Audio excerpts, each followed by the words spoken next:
నమస్కారం నమిత న్యూస్ వార్తలకు స్వాగతం. నా పేరు సుమలత. వార్తల్లో ముందుగా హెడ్లైన్స్.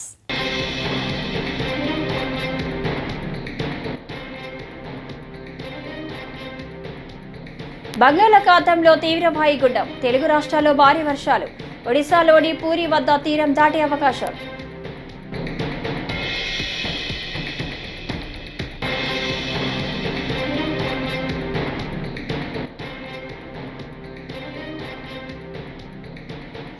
ప్రకాశం బ్యారేజీని బోట్లు ఢీకొన్న ఘటనలో కుట్ర కోణం బలపడుతుందన్న నిమ్మల వ్యాఖ్య.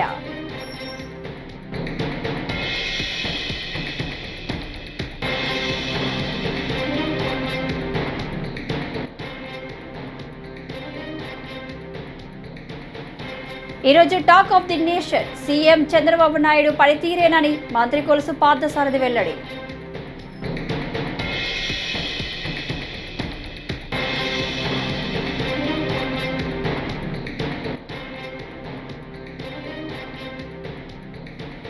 పడవలపై దుష్ప్రచారం చేస్తున్నారు, చంద్రబాబుది పబ్లిసిటీ స్టంట్, గుడివాడ అమర్నాథ్ మండిపాటు. ఇక డీటెయిల్స్ చూస్తే, బంగాళాఖాతంలో ఏర్పడిన వాయుగుండం సోమవారం మధ్యాహ్నానికి తీవ్ర వాయుగుండంగా మారిందని వాతావరణ శాఖ అధికారులు తెలిపారు. దీని ప్రభావంతో పెనుగాలులు వీస్తున్నాయని చెప్పారు. ఒడిశాలోని పూరి తీరానికి 50 కిలోమీటర్ల దూరంలో గంటకు 10 కిలోమీటర్ల వేగంతో వాయుగుండం నెమ్మదిగా కదులుతుందని వివరించారు. దీని ప్రభావంతో తీరం వెంబడి పెనుగాలులు వీస్తాయని వివరించారు. సోమవారం సాయంత్రానికి పూరి వద్ద వాయుగుండం తీరం దాటే అవకాశం ఉందని అంచనా వేశారు. ఈ వాయుగుండం ప్రభావంతో తెలుగు రాష్ట్రాల్లో భారీ నుంచి అతి భారీ వర్షాలు కురుస్తాయని అధికారులు హెచ్చరించారు. ఆంధ్రప్రదేశ్లోని అల్లూరి, గోదావరి, ఏలూరు, ఎన్టీఆర్ జిల్లాల్లో రెడ్ అలర్ట్ ప్రకటించారు. ఉత్తరాంధ్ర, అంబేద్కర్, కోనసీమ జిల్లాలకు ఆరెంజ్ అలర్ట్ జారీ చేశారు. శ్రీకాకుళం, మన్యం, విజయనగరం జిల్లాల్లో అతి భారీ వర్షాలు కురిసే అవకాశం ఉందని చెప్పారు. గంగవరం, కళింగపట్నం, భీమునిపట్నం, కాకినాడ పోర్టులలో 3వ నెంబర్ ప్రమాద సూచికను జారీ చేశారు.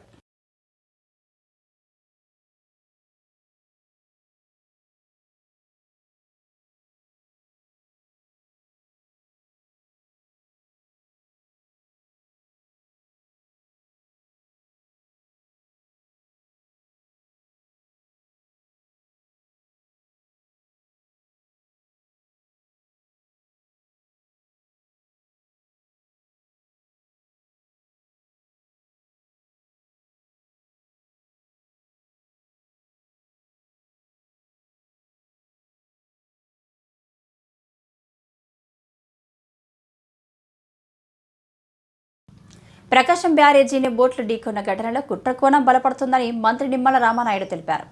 ఈ ఘటనపై దర్యాప్తు జరుపుతున్న అధికారులు కూడా ఇదే అనుమానం వ్యక్తం చేశారని చెప్పారు. బ్యారేజీని ఢీకొన్న పడవల్లోని 3 బోట్లు ఒకే యజమానివని చెందినవని, ఈ బోట్లకు లంఘర్ వేయకుండా కేవలం ప్లాస్టిక్ తాడుతో కట్టారని అన్నారు. ఈ బోట్ల యజమాని వైసీపీ నేత అని చెప్పారు. ఈ 3 పడవలు అంటే మొత్తం 5 పడవలు ఆ రోజు మరి యొక్క బ్యారేజీని తాకితే ఒక పడవ ఆల్రెడీ ఆ బ్యారేజ్ ఏదైతే గేట్ల మధ్యలోంచి కిందకి పోయింది. మిగిలిన 3 పడవలు ఇప్పుడు మనకి ఐడెంటిఫై చేసాం పైన వాటర్ పైన. 4వది ఒక పడవ మరి కిందకి వెళ్ళిందా లేకపోతే కింద వాటర్ లెవెల్లో ఉందనేది అది కూడా వెరిఫై చేస్తున్నటువంటి పరిస్థితి.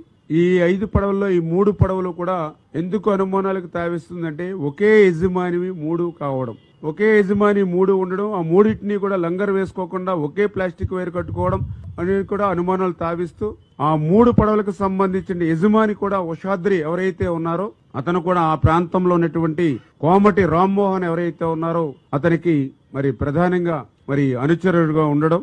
ఈ కోమటి రామ్మోహన్ ఎవరైతే ఉన్నారో మరి జగన్మోహన్ రెడ్డికి అత్యంత సన్నిహితుడు అయినటువంటి తలసేర రఘురాం మీ అందరికీ తెలుసు. ఆయనకి ఈయన రామ్మోహన్ బంధువు కావడం.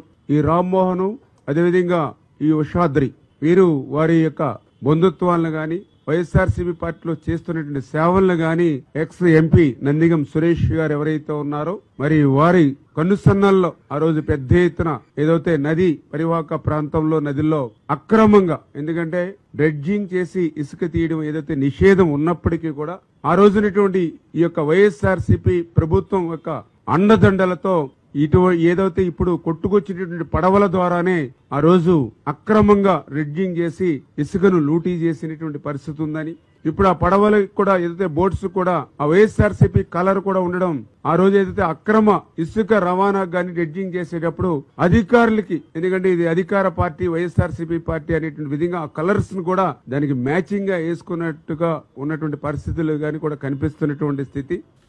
విజయవాడ ప్రకాశం బ్యారేజీని బోట్లు ఢీకొన్న సంగతి తెలిసిందే. ఈ బోట్లకు వైసీపీ రంగులు ఉండడంతో దీని వెనుక వైసీపీ కుట్రకోణం ఉందని అధికార పక్ష నేతలు ఆరోపిస్తున్నారు. ఈ నేపథ్యంలో వైసీపీ నేత మాజీ మంత్రి గుడివాడ అమర్నాథ్ స్పందిస్తూ ఆ పడవలు వైసీపీ నేతలవంటూ దుష్ప్రచారం చేస్తున్నారని మండిపడ్డారు. కూటమి ప్రభుత్వం అధికారంలో ఉందని, బోట్ల ఘటనపై దర్యాప్తు చేసుకోవచ్చని చెప్పారు. విజయవాడని ముంచెత్తినటువంటి వరద, ఆ ప్రాంతంలో ఉన్నటువంటి లక్షలాది కుటుంబాలు పడుతున్నటువంటి ఇబ్బందులు, అనేక మంది ప్రాణాలు కోల్పోయినటువంటి కుటుంబాలకు సంబంధించినటువంటి ఆర్తనాదాలు, ఇవన్నీ గడిచినటువంటి 10 రోజులుగా మనం రాష్ట్రంలో చూస్తూ ఉన్నాం. మొన్న వచ్చినటువంటి వరద తర్వాత అనేక ప్రాంతాల్లో పడుతున్నటువంటి వర్షాలు, దానివల్ల వస్తున్నటువంటి ఇబ్బందులు, ఇవన్నీ చూసిన తర్వాత అసలు ప్రభుత్వం ఏం చేస్తుంది, విజయవాడలో వచ్చినటువంటి వరదకు సంబంధించి వాళ్ళు వ్యవహరించినటువంటి తీరు చాలా బాధాకరం. దీన్ని తీవ్రంగా ప్రజలు వారు పడినటువంటి కష్టాన్ని, పడుతున్నటువంటి ఇబ్బందుల్ని ప్రపంచం ముందుకు తీసుకొస్తున్నటువంటి సందర్భంలో అసలు ప్రభుత్వం ఎంత నిర్లక్ష్యంగా వ్యవహరించింది అనేటువంటి దానికి ఇదంతా కూడా ఒక ఉదాహరణ అనేటువంటి విషయాన్ని కూడా ఈ సందర్భంగా తెలియజేస్తా ఉన్నా. వాస్తవానికి సహజంగా ప్రకృతి వైపరీత్యాలు వచ్చినప్పుడు, విపత్తులు వచ్చినప్పుడు ప్రభుత్వానికి ముందుగానే ఉన్నటువంటి సమాచారం, ఆ సమాచారం ద్వారా ప్రజల్ని రక్షించాల్సినటువంటి బాధ్యత ప్రభుత్వాల మీద ఉంటాయి. కానీ ఇది ప్రకృతి సృష్టించినటువంటి వైపరీత్యం కాదు, ఈ ప్రభుత్వం సృష్టించినటువంటి వైపరీత్యంగా వైఎస్ఆర్ కాంగ్రెస్ పార్టీ కానీ లేదా రాష్ట్రంలో ఉన్నటువంటి ప్రజలు కానీ భావిస్తూ ఉన్నారు. అందుకనే మొన్న గౌరవ మా పార్టీ అధ్యక్షులు వారు జగన్మోహన్ రెడ్డి గారు చెప్పడం జరిగింది, ఇది ఈ ప్రభుత్వం. ఈరోజు talk of the nation CM Chandrababu Naidu పనితీరేనని మంత్రి కొలుసు పార్థసారథి పేర్కొన్నారు. విజయవాడకు చరిత్రలో ఎన్నడూ లేని ఉపద్రవం ముంచుకొచ్చిందన్నారు. ప్రకాశం బ్యారేజీకి అది నిర్మించాక ఎన్నడూ రానంత వరద వచ్చిందన్నారు. వరద ముంపుకు ఎదుర్కొనే విధానంలో చంద్రబాబును అందరూ అభినందిస్తున్నారని పేర్కొన్నారు. చంద్రబాబు వయస్సు, ఆరోగ్యం ఏదీ లెక్క చేయకుండా బస్సులోనే ఉంటూ సహాయక కార్యక్రమాలు చేపట్టడం జరిగిందన్నారు. చాలా ఇళ్లు మునిగిపోయి సామాన్యుడి జీవనం అతలాకుతలం అయ్యిందన్నారు. 5-6 రోజులు ఇదే పరిస్థితి ఉండడంతో వారు ఆందోళన చెందారని పేర్కొన్నారు. ఉంటూ ఇక్కడ సహాయ కార్యక్రమాలని పర్యవేక్షించడం జరిగింది. మొదటి అధికార యంత్రాంగాన్ని కానివ్వండి, ప్రతి వార్డుకి ఒక మినిస్టర్, ఒక ఐఏఎస్ ఆఫీసర్, ఒక జిల్లా అధికారి, ఒక సచివాలయం అధికారిని ఏర్పాటు చేసి సహాయ కార్యక్రమాలని అనునే ప్రతి క్షణం కూడా పర్యవేక్షిస్తూ ప్రజలు ఎదుర్కొన్న సమస్యలకి పరిష్కారం చూపించింది ప్రభుత్వం అని చెప్పేసి మనం చేస్తాను. ప్రజలు తీవ్ర ఇబ్బందులు పడ్డారు. గతంలో ఎప్పుడు కూడా ఇంత ఇబ్బందులు పడ్డ పరిస్థితులు అయితే మాకైతే జ్ఞాపకం లేవు. ప్రతి గ్రౌండ్ ఫ్లోర్లో ఉన్న ప్రతి ఇల్లు చాలా దాదాపు 140-120 సచివాలయ పరిధిలో చాలా ఇల్లు గ్రౌండ్ ఫ్లోర్లో 6 అడుగుల లోతు 5 అడుగుల లోతు నీళ్లు ప్రవహించి మరి వారి జీవనాన్ని అతలాకుతలం చేసిన పరిస్థితులు మనం కూడా చూసాం. వాళ్ళు చాలా భయాందోళనకు గురయ్యారు. ఏమైపోతుందో అర్థం కాని పరిస్థితి. ఒకరోజు వస్తే సరే రేపు తగ్గిపోతుంది అనుకోవచ్చు, రేపు తగ్గకపోతే ఎల్లుండి తగ్గిపోతుంది అనుకోవచ్చు, కానీ 5-6 రోజులు ఇటువంటి పరిస్థితి ఉంటూనే మరి టీవీల్లో వాతావరణం గురించి అక్కడ ఉధృతమైన భారీ వర్షాలు, ఒక మోస్తరు వర్షాలు, మళ్ళీ అల్పపీడనం, ఇటువంటి వార్తలతో ప్రజలందరూ కూడా మరి చాలా భయాందోళనకు గురయ్యారని చెప్పేసి మనం చేస్తామన్నాను. ఇటువంటి పరిస్థితుల్లో మరి ప్రభుత్వ యంత్రాంగం, మరి ఐఏఎస్ అధికారులు కానివ్వండి, జిల్లా అధికారులు కానివ్వండి, రాష్ట్ర అధికారులు కానివ్వండి, అదేవిధంగా మంత్రులు, శాసనసభ్యులు, తెలుగుదేశం పార్టీ కేడర్ అంతా కూడా క్షేత్రంలోనే ఉండి వాళ్ళకి భరోసా కల్పిస్తాం. ముఖ్యమంత్రి గారు కూడా ఏదో హెలికాప్టర్లో తిరగటమో లేకపోతే మొత్తం సెక్యూరిటీ మధ్యలో ఊరిన పైకి వెళ్ళి చేతులు ఊపేసి రావటమే కాకుండా బురద నీటిలో, డ్రైనేజీ నీటిలో స్వయంగా దిగి సెక్యూరిటీ మెజర్స్ అన్నింటినీ కూడా పక్కన పెట్టి దాదాపు ఆయనకి అవకాశం ఉన్న ప్రాంతాలన్నింటినీ కూడా పర్యటించి ముఖ్యమంత్రి గారు ప్రతి ఒక్కరికి ఒక భరోసా కల్పించారు. మీరు కష్టాల్లో ఉన్నారు, మిమ్మల్ని ఆదుకుంటాం నా బాధ్యత, నా ప్రభుత్వం మీకు అన్ని విధాలు కూడా అండగా ఉంటుంది, ఈరోజే కాదు వరద అయిపోయిన తర్వాత కూడా అని చెప్పేసి ఒక నమ్మకాన్ని కలిగించారని చెప్పేసి కూడా ఈ సందర్భంగా మనవి చేస్తా ఉన్నాను.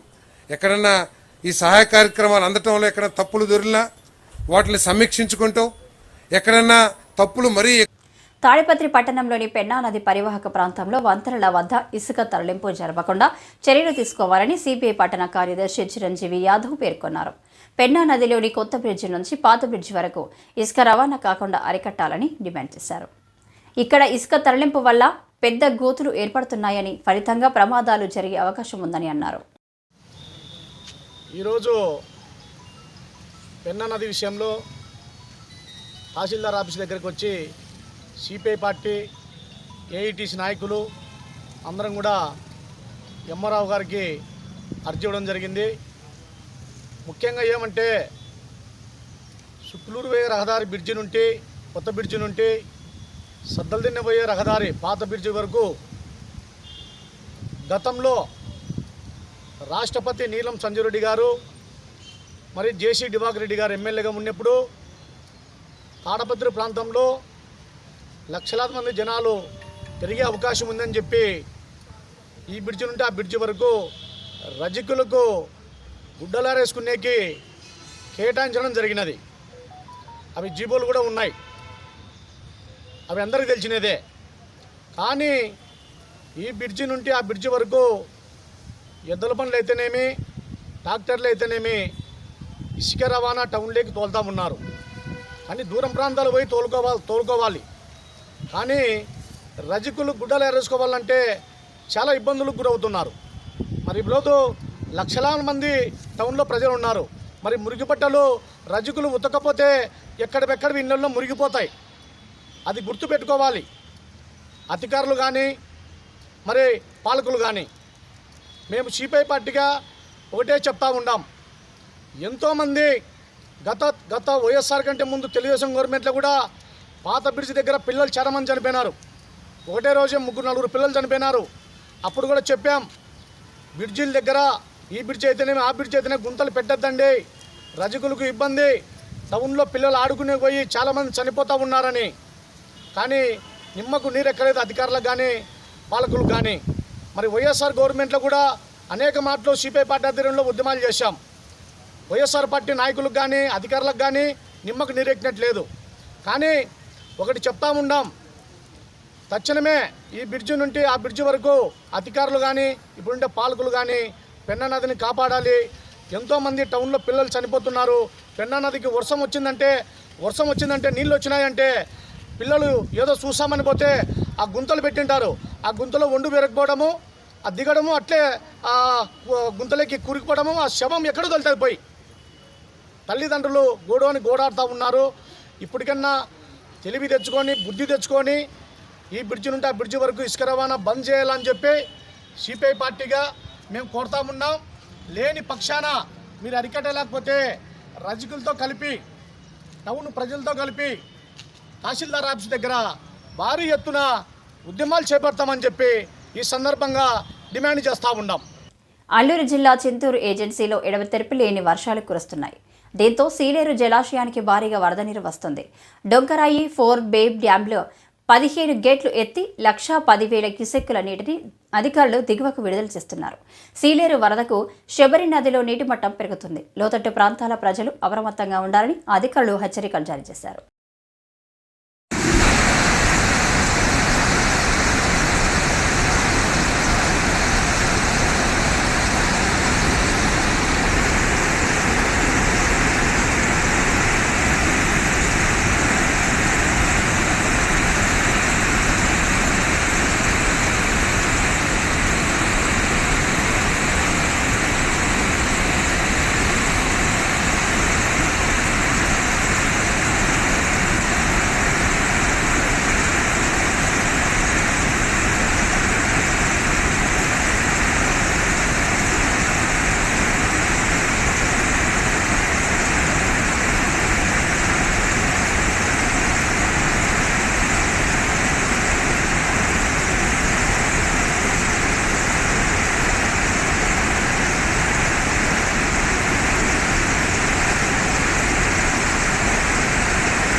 కూటమి ప్రభుత్వంలో యానిమేటర్లు తొలగింపులు జరుగుతున్నాయని సిఐటియు జాతీయ ఉపాధ్యక్షురాలు బేబీ రాణి పేర్కొన్నారు.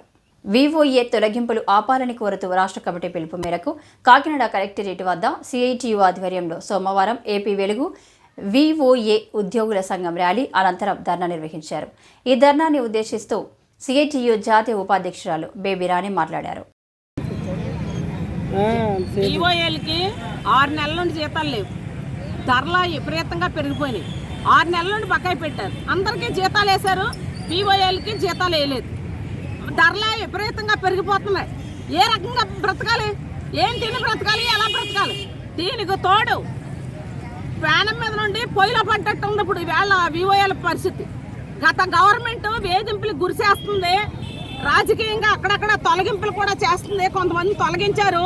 ఈ గవర్నమెంట్ పోవాలని చెప్పి కోరుకుని ఈవేళ నూతన గవర్నమెంట్ని తెచ్చుకున్నారు. టీడీపీ గవర్నమెంట్ని అధికారంలో కూటమి ప్రభుత్వాన్ని ఎక్కడ ఎవరో పొడి చేతాలు ఓట్లేసి గెలిపించుకుని తెచ్చారు. కానీ ఈవేళ ఏం చేస్తున్నారు? రౌతులపూడి, జగ్గంపేట, గండేపల్లి, కోటనందూరు, తుని, పిఠాపురం, తొండంగి మొత్తం ఈ ప్రాంతాలన్నింటిలోనూ ఒక్కళ్ళు కాదు, ఇద్దరు కాదు, 20 మందిని, 25 మందిని, 30 మందిని అక్రమంగా మెడపట్టి బయటికి గింటేశారు.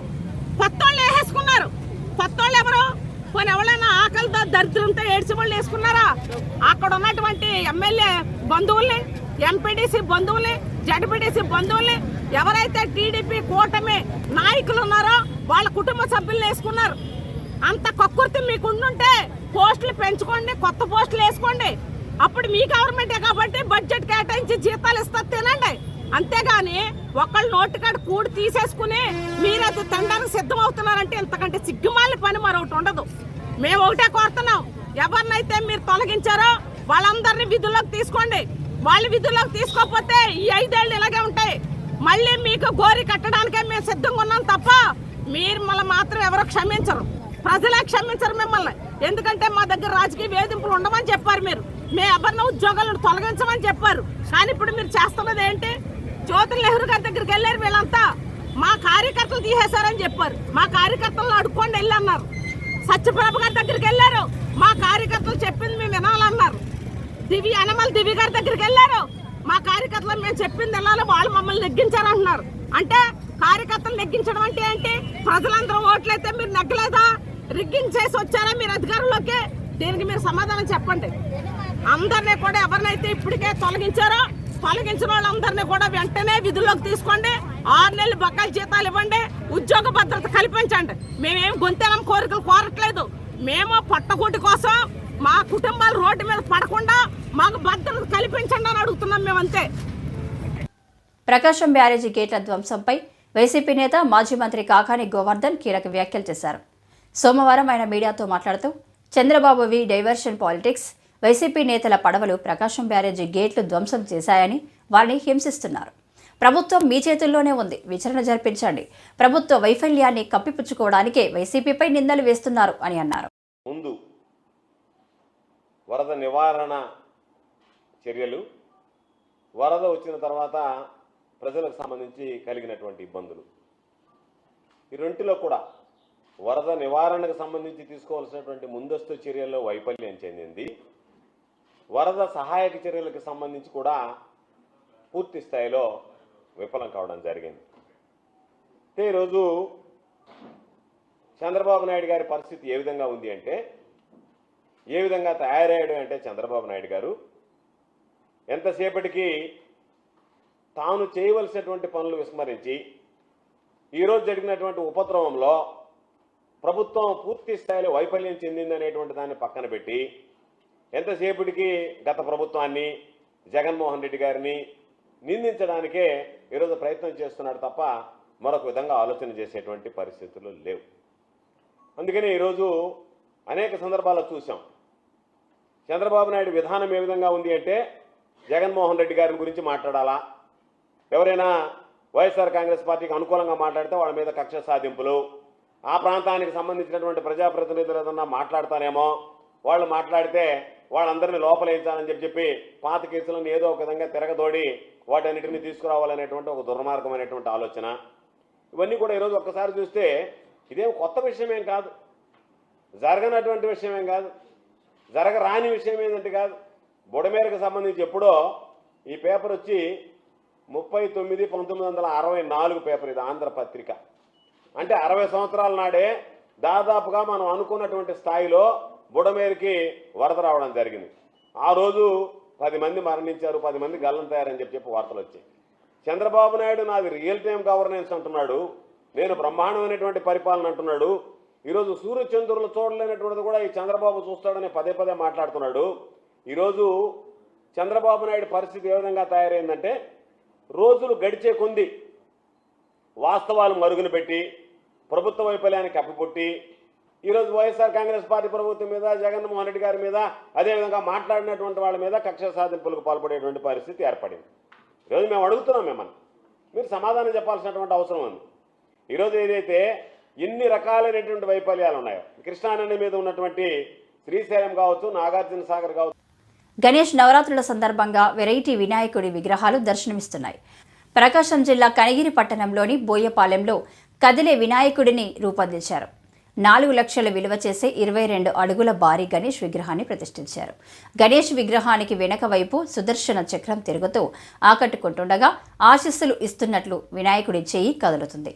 విగ్రహానికి కుడివైపు గుండెలను చీలుస్తూ సీతారాముల విగ్రహాలను చూపుతూ హనుమంతుడు, మరోవైపు శ్రీరాముడు విగ్రహాలతో కూడిన ఈ గణేశుడు అందరి దృష్టిని ఆకర్షిస్తున్నాడు.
హైదరాబాద్ సిటీ పోలీస్ కమిషనర్గా సివి ఆనంద్ బాధ్యతలు స్వీకరించారు.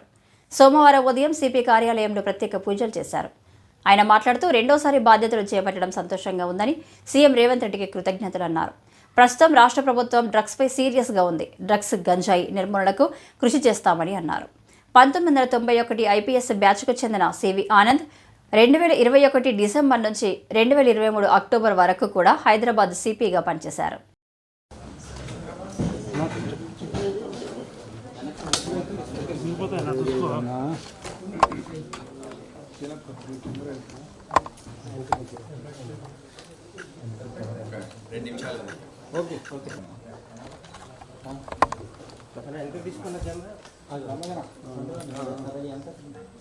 కొద్దిగా వెనుకొచ్చేయండి ప్లీజ్. అందరూ వెనకకి రాదే ప్లీజ్. సార్ టైం ఉంది, ఇప్పుడే ఉంది.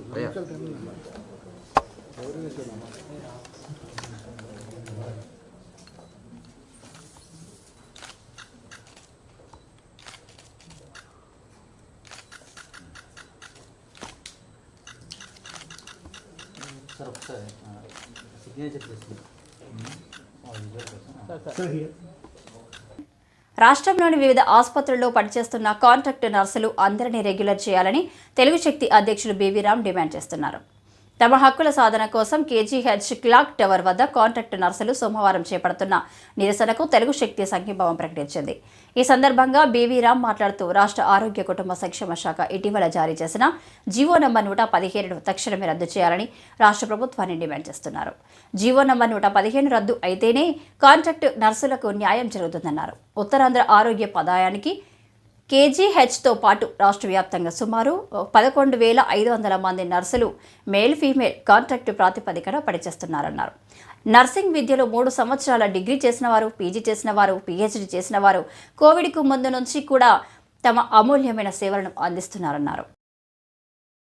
దీన్ని స్టాఫ్ నర్సులు వ్యతిరేకిస్తున్నారు, కాంట్రాక్ట్ స్టాఫ్ నర్సులు. మరి ఇలాంటి దుర్మార్గ చర్య పాల్పడినందుకు నిజంగా విషయం చింతిస్తూ ప్రభుత్వం పైన మరి కృష్ణబాబు గారు ఎందుకు చేసి అర్థం కావట్లేదు. అతను ముఖ్యమంత్రి చంద్రబాబు గారు దయచేసి ఉన్న పరిస్థితి ఉన్నాడు, ఈ జీవం మేము చించి పడేస్తాం తప్ప ఇలాంటి పనికి మన జీవం తేవద్దు. ఈ స్టాఫ్ ఇప్పటికైనా సరే మారమని చెప్పుకొస్తారు. ఇప్పటికైనా ముఖ్యమంత్రి గారు వెంటనే న్యాయం చేసి స్టాఫ్ నర్సులకి రెగ్యులేషన్ చేస్తున్న ఈ నిరసనకి తెలుగు శక్తి పూర్తిగా మద్దతు తెలుపుతుంది. మరి ఏదైతే ప్రైవేట్ నర్సులుగా పనిచేస్తున్నారో వీళ్ళు రెగ్యులేట్ చేయాలి తప్ప ఈవేళ ప్రభుత్వం జీవో 115 తీసుకోవడం చాలా దుర్మార్గం మనం చేస్తున్నాం. అది గత ప్రభుత్వంలో వైసీపీ ప్రభుత్వంలో ఏఎన్ఎంఎల్ని నియమించి వాళ్ళు ఏఎన్ఎంఎల్ రెగ్యులర్ స్టాఫ్లుగా చేయాలని చెప్పి ఆలోచన ఉన్న గత ప్రభుత్వం అదే మరి ఈ ప్రభుత్వం కృష్ణబాబు గారు కొనసాగడం చాలా దుర్మార్గం మనం చేస్తున్నాను. దీన్ని డెఫినెట్గా తెలుగు శక్తి ఖండిస్తుంది. ఈవేళ కోవిడ్ సమయంలో గడిచిన 15 సంవత్సరాల నుంచి వీళ్ళు సేవలు అందిస్తున్నారు, నిస్వార్థంగా సేవలు అందిస్తున్నారు. ఎటువంటి అనుభవం లేని ఏఎన్ఎంఎల్ తీసుకొచ్చి చేస్తే ఈవేళ ఏంటి మీరు చూస్తూ అడుగుతున్నారు. ఇది ప్రజాప్రభుత్వం తప్ప రాక్షస ప్రభుత్వం కాదని చెప్పి ప్రజలందరూ ఈ కుటుంబం గెలిపించారు. మరి ఈరోజు దుర్మార్గంగా 115 జీవో తేవటం అనేది చాలా దుర్మార్గం. మరి ఇంతమందిని ఈవేళ పీజీలు చేసి డిగ్రీలు చేసి ఇంత కోర్స్ చేసిన ఇది కాకుండా ఎటువంటి అనుభవం లేని ఏఎన్ఎంలు ఇవ్వటం చాలా దుర్మార్గం మనం చేస్తాం. దీని వెంటనే చంద్రబాబు నాయుడు గారు పునఃపరిశీలించి ఆ జీవోలు వచ్చి డిమాండ్ చేస్తాం. ఎందుకంటే ఇది ప్రభుత్వానికి చెడిపేరు వస్తుంది.